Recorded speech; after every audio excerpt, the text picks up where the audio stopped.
오늘은 20세대가 극우라고 불리는 현상에 대해서 20대 입장에서 한번 바라본 영상입니다. 요즘은 때 아닌 극우 논쟁에 시달리고 있습니다. 조국 전 대표가 광복절 특사 이후에 한 발언들을 좀 보면은 20대 남성은 이미 극우로 낙인 찍혀 있다고 말한 발언이 과장이 아닙니다. 최근 3년간 여론조사를 보면요. 20대 남성의 보수 정당 지지율이 꾸준히 상승했고, 반대로 20대 여성과 40, 50 그 세대는 여전히 진보 성향을 유지하고 있습니다. 하지만 이 현상을 단순히 보수화라고 규정하는 것은 좀 성급하다고 봅니다.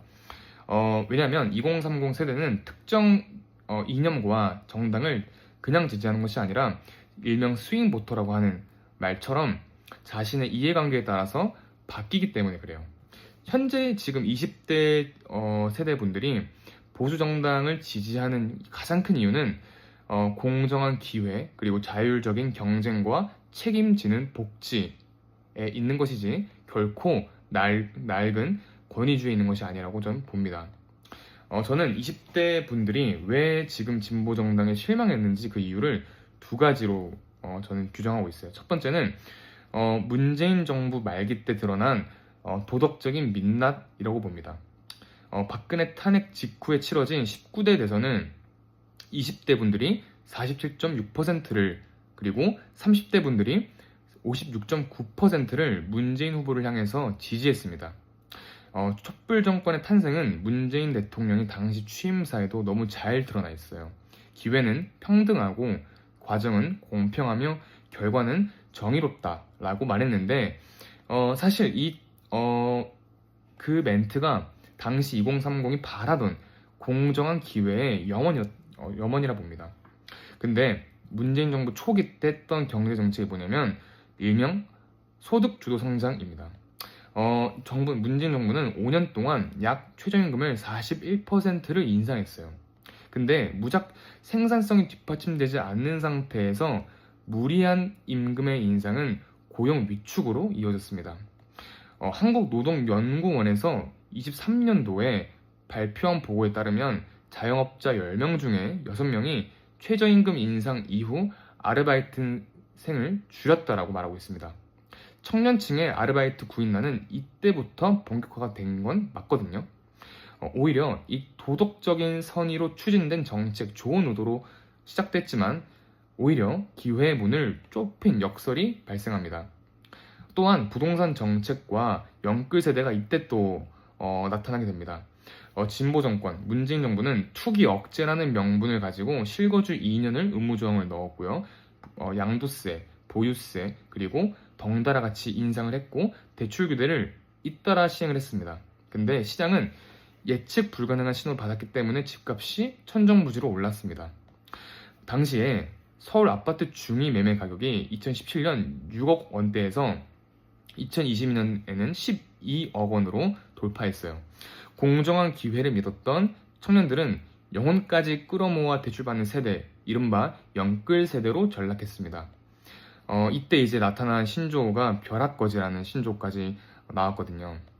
마지막 가장 중요한 건데 조국 사태로 드러난 위선의 민낯이 드러났습니다. 문재인 정부의 상징적인 순간은 조국 전 민정수석의 자녀 입시 비리 의혹입니다. 정의를 약속한 정부가 보여준 내로남불이었습니다. 사실 이거는 이제 나중에 또 다른 문제긴 한데, 사실 진보 정치의 힘은 도덕성에서 나온다고 좀 봐요. 도덕적 우월성을 상징한 그 시대는 이미 무너졌다고 저는 판단합니다. 이후에 20대 남성과 2030 세대는 도덕적인 선의보다 실질적인 공정을 더 신뢰하기 시작했습니다. 그렇기 때문에 지금 보수주의적 가치를 지지하는 것이죠. 두 번째는 지금 현재 지속 불가능한 사회 구조에 우리 청년들이 놓였기 때문에 그렇습니다. 2030 세대의 보수 성향은 과거의 문재인 정부의 실책으로만 설명되지 않아요. 그 밑바탕에는 불안한 미래 구조가 있습니다. 첫 번째가 뭐냐면 국민연금 고갈과 복지 재정이 파탄됩니다. 보건복지부에 따르면 24년도 재정 추계를 보니까 국민연금 기금은 2064년에 완전 고갈이 예상됩니다.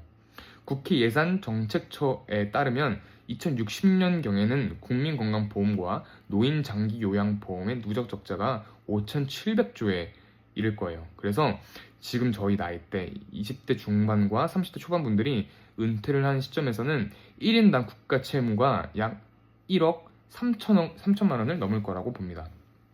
지금의 청년들은 저희는 복지의 수혜자가 아니라 파산 비용의 부담자가 되는 꼴이 됩니다. 또한 지금 문제가 통화 불안에 있어요. 경제 위기가 너무 복합적인데 올해 들어서 원달러 환율이 1,500원대에서 왔다 갔다 계속 합니다. 미국은 한국 원화를 안전자산이 아니라 위험자산으로 분류하기 시작했어요. 또 IMF도 대놓고 이제 관리하라고 주문을 했죠.